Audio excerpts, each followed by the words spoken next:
Di perkuliahan kita kali ini, kita doakan semoga teman-teman yang masih belum bisa hadir segera bisa hadir dan diberikan kesehatan. Jika ada yang sakit, segera diberikan kesembuhan oleh Allah SWT.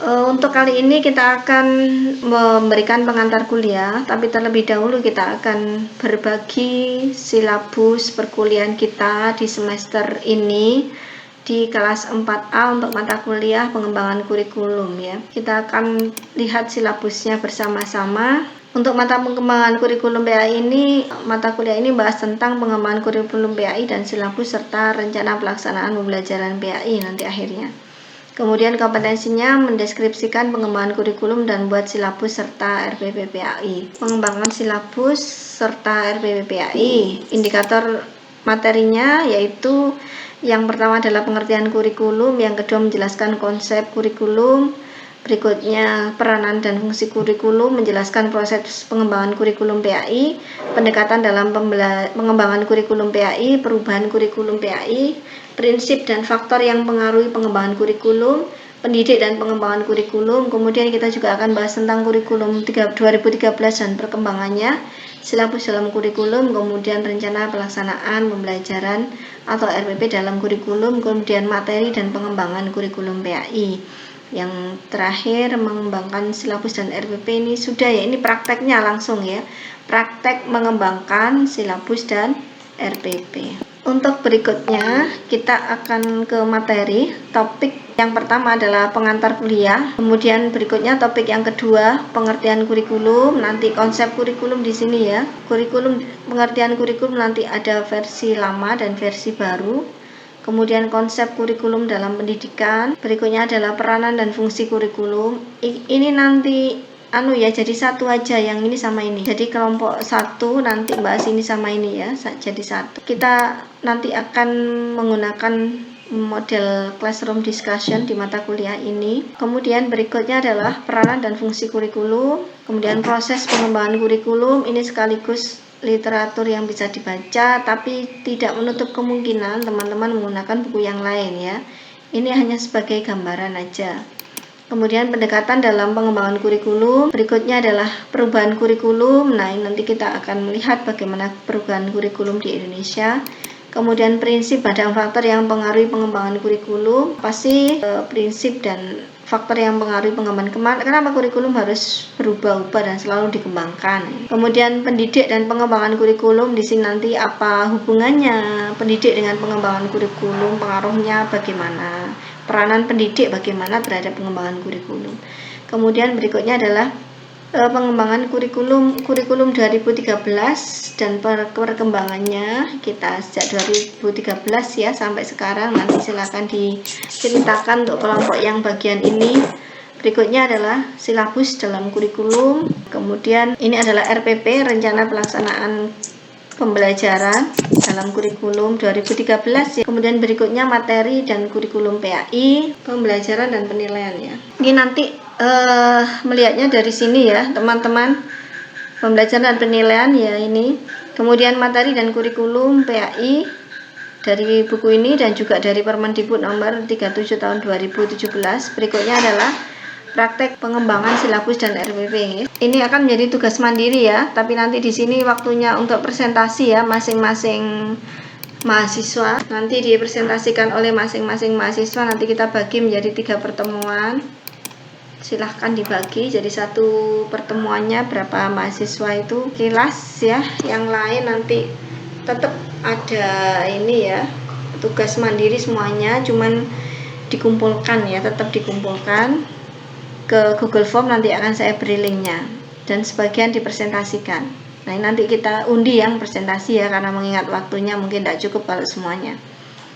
Berikutnya untuk penilaian. Jadi untuk penilaian penentuan kelulusan dari mata kuliah ini, kita evaluasi setiap periodik. Evaluasi ini wajib diikuti mahasiswa. Pakai nilai harian tugas ini 20%, kemudian keaktifan 20%, ujian tengah semester 30%, ujian akhir semester 30%. Jadi nanti keaktifan mengaruhi 20%. Kemudian untuk ini Nilai harian nanti skalanya 0 sampai 100, nilai 1 semester juga begitu. Soalnya nanti akan kita bahas, tidak harus berupa soal ya nanti ini. Penilaian tengah semester ini bisa berupa tugas dari saya, begitu juga penilaian akhir semester. Kemudian medianya ini, kemudian referensinya. Ini adalah silabus mata kuliah kita untuk pengembangan kurikulum. Ada yang mau ditanyakan di sini teman-teman mahasiswa? Ada yang mau ditanyakan? Ini ya, Bu. silakan. Yang jenengan mangku di grup WA. Nanti dikirim di grup WA. Nanti akan saya kirim ke grup WA ya. Hari ini saya akan menyampaikan kuliah pertama ini untuk pengantar materi perkuliahan. Selamat datang di mata kuliah saya, yaitu pengembangan kurikulum untuk PAI ya. Kali ini saya khususkan untuk pengembangan kurikulum. Kurikulum itu akan bisa dikembangkan dengan baik, itu tergantung dari kompetensi guru. Nanti kalau teman-teman mahasiswa gue mau jadi guru, ini syaratnya kita harus memiliki kompetensi 4 ini. Yaitu yang pertama adalah kompetensi pedagogik, yang kedua adalah kompetensi profesional, dan yang ketiga adalah kompetensi personal atau kepribadian. Yang keempat itu adalah kompetensi sosial. Kompetensi pedagogik ini nanti kaitannya dengan kemampuan untuk mengelola pembelajaran, memahami peserta didik, merancang dan melaksanakan pembelajaran, evaluasi dan pengembangan peserta didik. Nah, nanti kemampuan untuk mengembangkan kurikulum itu nanti juga ada di sini ya. Sebagai guru kita juga dituntut untuk mampu melaksanakan pengembangan kurikulum di kompetensi pedagogik ini. Kemudian berikutnya kompetensi kepribadian. Seorang guru harus mantap, stabil, dewasa, arif, wibawa, teladan, dan berakhlak mulia ya. Karena apa? Karena guru itu kan berhadapan dengan peserta didik. Nah, peserta didik itu menganggap guru itu sebagai teladan, artis di kelasnya. Jadi apapun yang kita lakukan, apapun yang kita katakan, nanti kalau teman-teman jadi guru, maka itu akan bisa menginspirasi peserta didik kita. Nah, karena itu yang keluar dari mulut kita, yang keluar dari perilaku kita, itu nanti harus keluar dari orang yang bisa diteladani, cerminkan kepribadian yang mantap, matang, stabil, dewasa, arif, wibawa. Bisa berwibawa itu nanti bisa mengarahkan peserta didik ya, disegani oleh peserta didik sehingga mampu mengarahkan ke peserta didik menjadi lebih baik, kemudian memberikan teladan serta berakhlak mulia. Bayangkan kalau guru itu tidak memiliki kepribadian seperti ini. Ketika ada masalah kemudian dibawa ke kelasnya, sehingga nanti itu akan ini ya mempengaruhi profesional di dalam melaksanakan pembelajaran. Nah, kemudian berikutnya yang ketiga adalah kompetensi sosial, yaitu bisa berkomunikasi secara efektif dengan semua orang, baik dengan sesama guru, dengan siswanya, dengan kepala sekolah, dengan orang-orang di sekitarnya. Guru harus memiliki komunikasi yang efektif.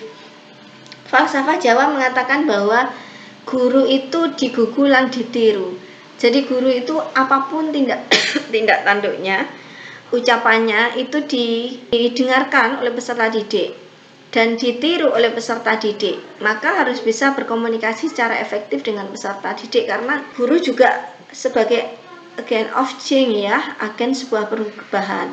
Guru juga merupakan pihak yang melaksanakan transfer of knowledge. Ini ya, guru kegiatannya atau tugasnya ini juga mengajar, transfer of knowledge, mendidik, transfer of value. Mengajar dengan mendidik ini merupakan satu kesatuan yang tidak bisa dipisahkan oleh tugas guru itu. Karena itu guru harus memiliki komunikasi yang efektif dengan peserta didik dan orang-orang di sekitar. Berikutnya yang keempat adalah kompetensi profesional, yaitu menguasai materi. Materi harus dikuasai oleh guru, karena ketika materi tidak dikuasai oleh guru, akhirnya komunikasi tidak efektif. Akhirnya guru menjadi tidak berwibawa, tidak mendalam, dan juga tidak menguasai materi.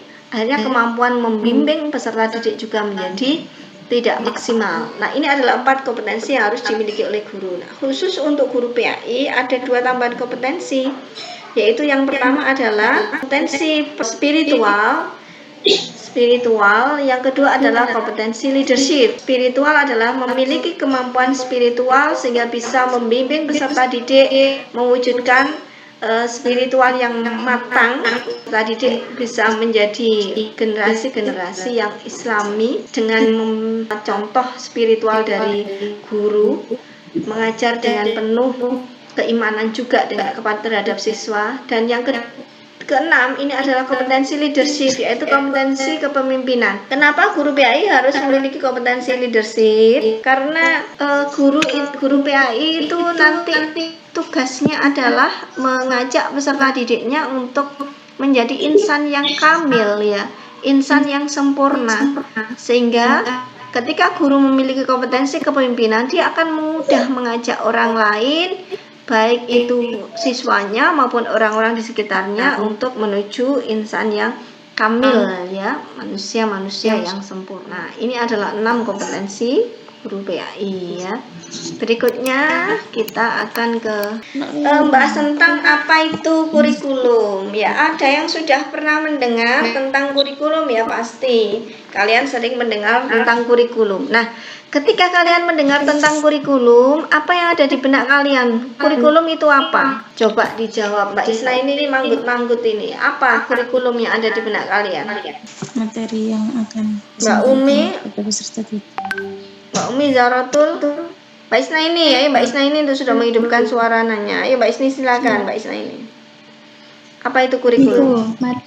Kayak rencana yang akan dipelajari itu Bu, pembelajaran yang akan disampaikan. Pembelajaran yang akan disampaikan. Oke, ada lagi yang lain? Pada murid. Oke, pembelajaran yang akan disampaikan kepada murid.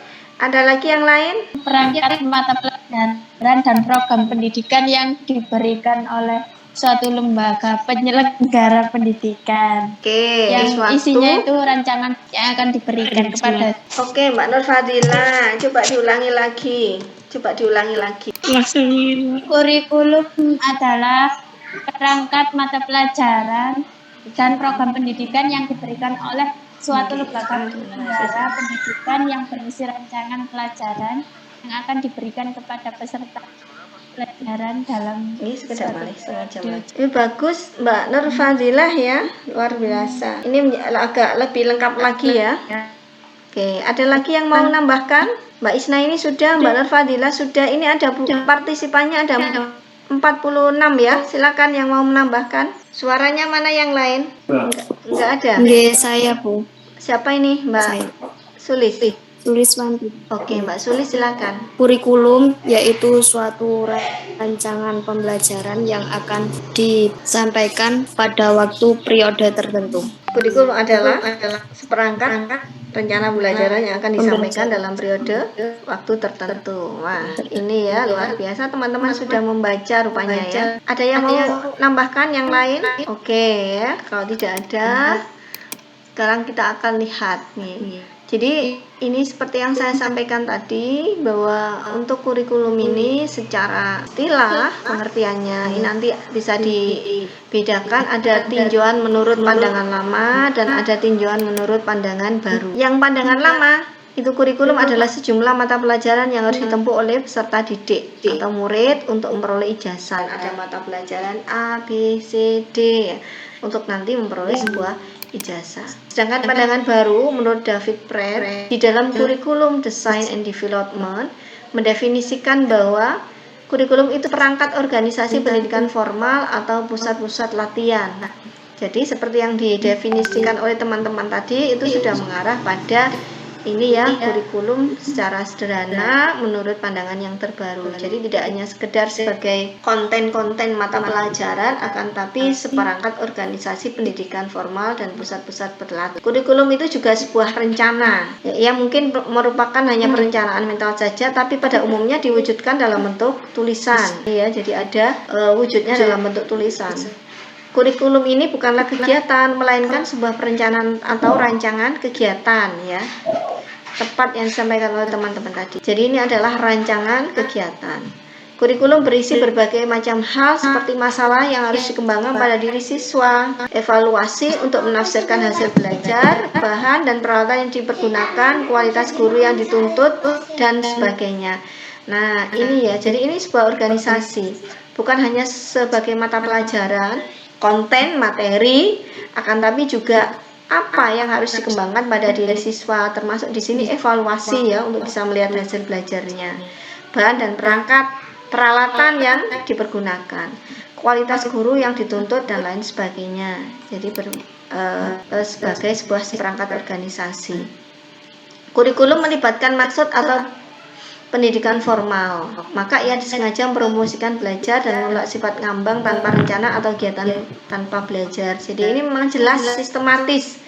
Untuk kurikulum penyusunannya juga sistematis, bukan sesuatu yang tidak jelas. Nah, sebagai seperangkat organisasi pendidikan, kurikulum menyatukan komponen seperti ini, komponen dalam kurikulum ya. Ada tujuan, kemudian ada isi, sistem penilaian dalam satu kesatuan yang tak terpisahkan di situ, atau dengan kata lain kurikulum ini adalah sebuah sistem. Jadi tidak hanya sekedar seperangkat mata pelajaran seperti yang disampaikan oleh pandangan yang lama tadi, tapi ini sebuah sistem, yang sistem itu untuk perencanaan ya, yang tercatat secara sistematis. Kemudian pendidikan dan latihan dimaksud di sini adalah, jadi itu di definisinya David Pratt tadi ya, ada untuk pendidikan dan latihan ya, dimaksudkan untuk menghindari kesalahpahaman jika terjadi suatu hal yang dilalaikan. Jadi ini sifatnya formal. Di Indonesia sendiri sudah terjadi berkali-kali perubahan dalam kurikulum ya. Bahkan ada yang mengatakan bahwa ganti menteri ya, semacam itu melekat. Ganti menteri, ganti kurikulum ya. Ketika ganti menterinya, maka kurikulum akan berganti. Itu adalah sebagian dari pandangan masyarakat, yang tentu tidak sepenuhnya itu adalah benar, karena tidak mesti. Dan kalaupun terjadi, itu adalah dalam rangka dinamisasi kurikulum, karena kurikulum itu kan harus dinamis ya, tidak sesuatu yang stagnan. Kalau stagnan berarti kurikulum itu tidak mengikuti perkembangan zaman, tidak mengikuti segala perkembangan dalam aspek kehidupan. Padahal kurikulum itu nanti menghasilkan output yang nanti akan menjadi agen perubahan ya, memberi warna di dalam seluruh aspek kehidupan. Kalau kurikulumnya expired ya, disusun dengan pola yang lama, tidak ada perubahan, tidak dinamis, nah otomatis nanti hasil pendidikan juga akan expired dong. Kita misalkan hidup di tahun 2021 tapi masih menggunakan kurikulum 84 yang di situ belum ada gadget, belum ada internet, belum ada teknologi yang canggih. Nah tentu itu kita akan menjadi produk ya expired. Nah, pertanyaannya sekarang, adakah di antara kalian yang mengingat atau pernah membaca, mewariskan, mentransformasikan dan mentransmisikan budaya-budaya kepada generasi muda?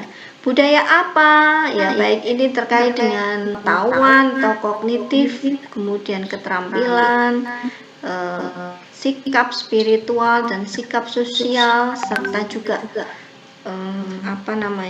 karakter-karakter sebelumnya. Nah, ini juga menjadi sebuah transformasi ya dari kurikulum. Nah, contohnya apa? Ya, misalkan ini ya, untuk kejujuran ya, itu kan salah satu karakter yang memang diwariskan oleh nenek moyang kita, untuk senantiasa jujur. Kemudian gotong royong ya, itu juga nanti akan ditransformasikan oleh kurikulum ini secara tekstual maupun secara ini non tekstual. Nah ini, kemudian berikutnya adalah peranan krisis atau evaluatif. Jadi kurikulum nanti harus turut aktif berpartisipasi dalam kontrol sosial dan menekankan pada unsur-unsur berpikir kritis.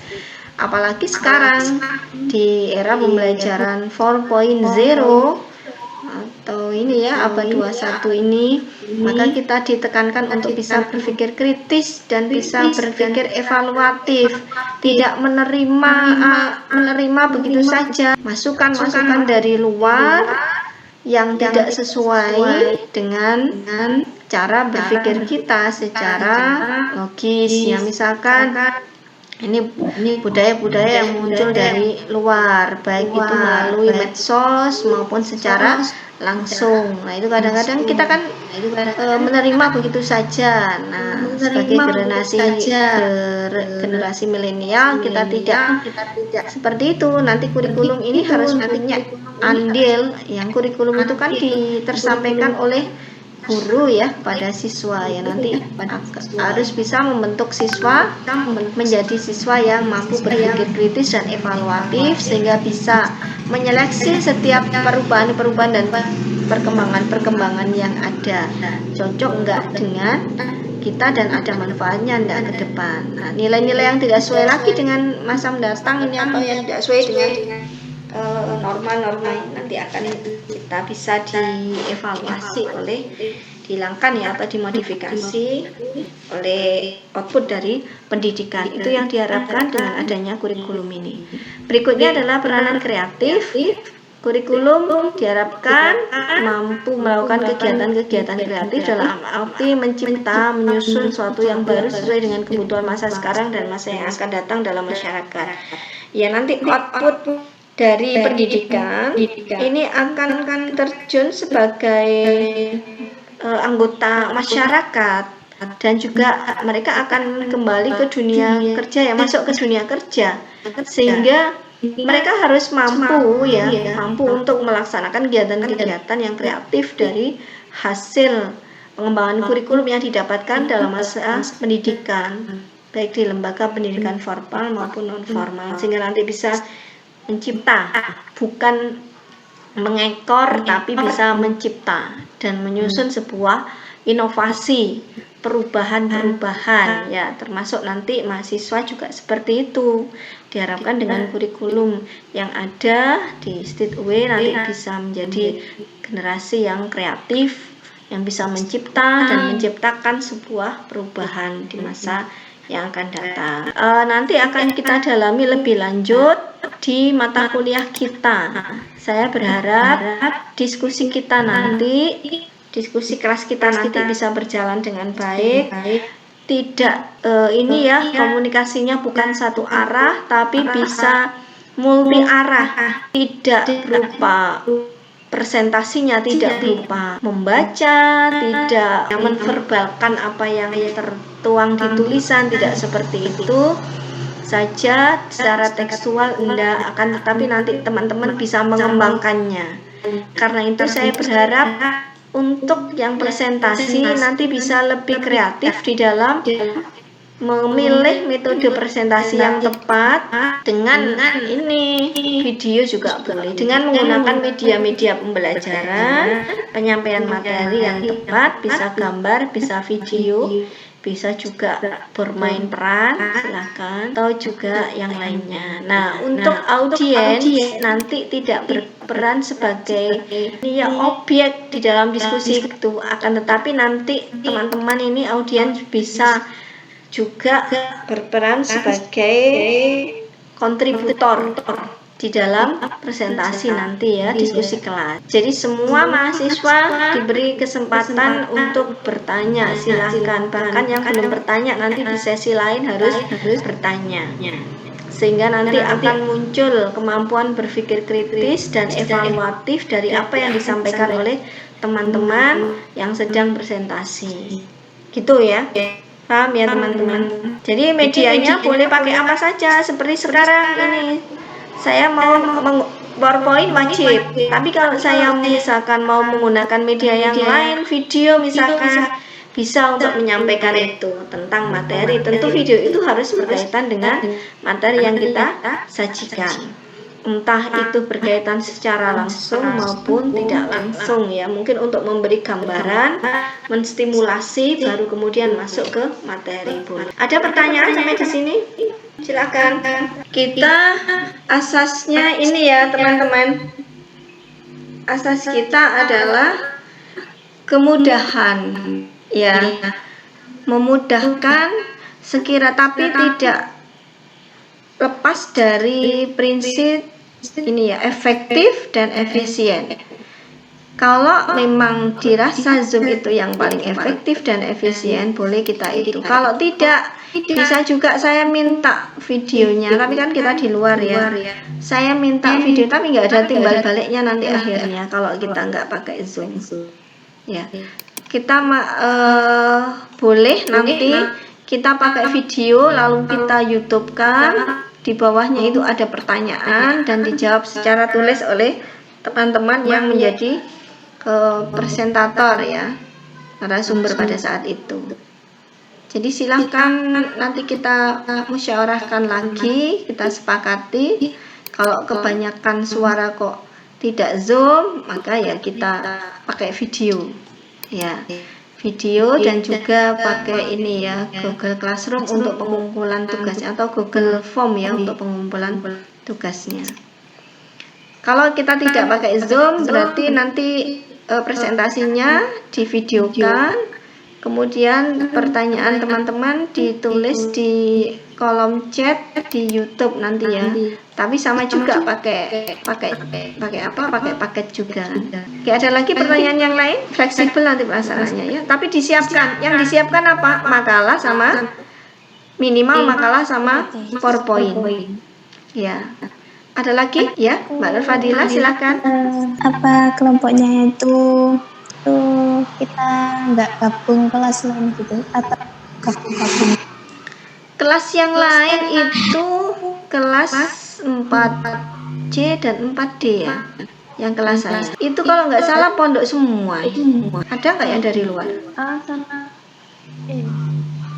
A sama C dari luar. Di sini ada yang dari C, kelas C.